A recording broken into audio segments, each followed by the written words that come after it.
Bonjour, je poursuis aujourd'hui l'incroyable histoire de Tony Rinaudo, cet agronome australien qui a inventé un système de reforestation, la régénération naturelle assistée, qui a permis de ressusciter 240 millions d'arbres en Afrique.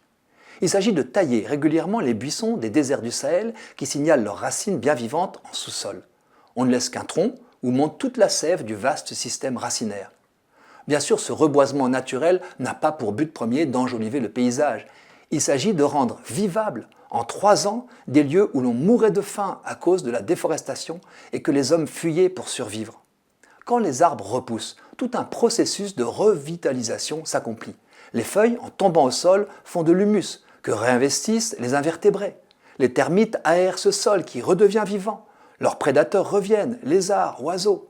L'humidité est à nouveau stockée près de la surface. La température peut baisser de 30 degrés. L'herbe pousse. Les herbivores apportent le fumier qui permet aux cultures de se redévelopper avec des rendements croissants. Tout le cycle de la vie manifeste la résilience insoupçonnée du Sahel. On n'y a presque rien fait. Tony Rinaudo ne s'est pas contenté d'avoir l'idée géniale, ou plutôt de la recevoir en réponse à sa prière suppliante. Il s'est battu pour la mettre en œuvre en relation étroite avec les populations. Car même si les actions à conduire sont simples, elles exigent l'engagement des communautés locales.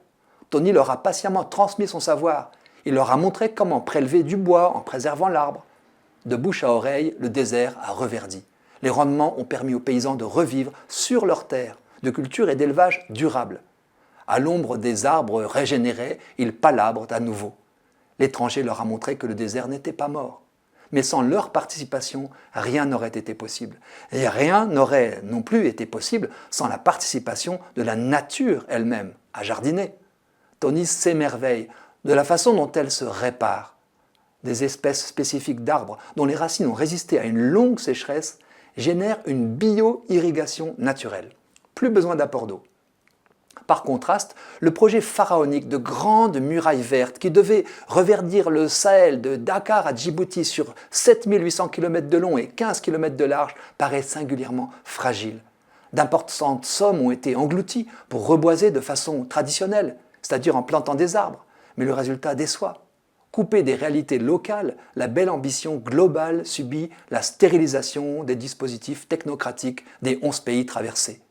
Ce reboisement ex nihilo coûte 10 fois plus et fonctionne bien moins bien que la régénération naturelle assistée. Cette histoire merveilleuse rappelle qu'on ne peut protéger et revitaliser un territoire qu'avec et par ceux qui y habitent et en vivent. En 2018, Tony Rinaudo a reçu le prix Nobel alternatif. Sa façon de faire revivre le désert s'est déjà disséminée dans 12 pays africains. L'ONG World Vision, qui l'accompagne, souhaite mettre en place la régénération naturelle assistée dans 100 pays d'Afrique et d'Asie d'ici 2030. Voilà une bonne nouvelle.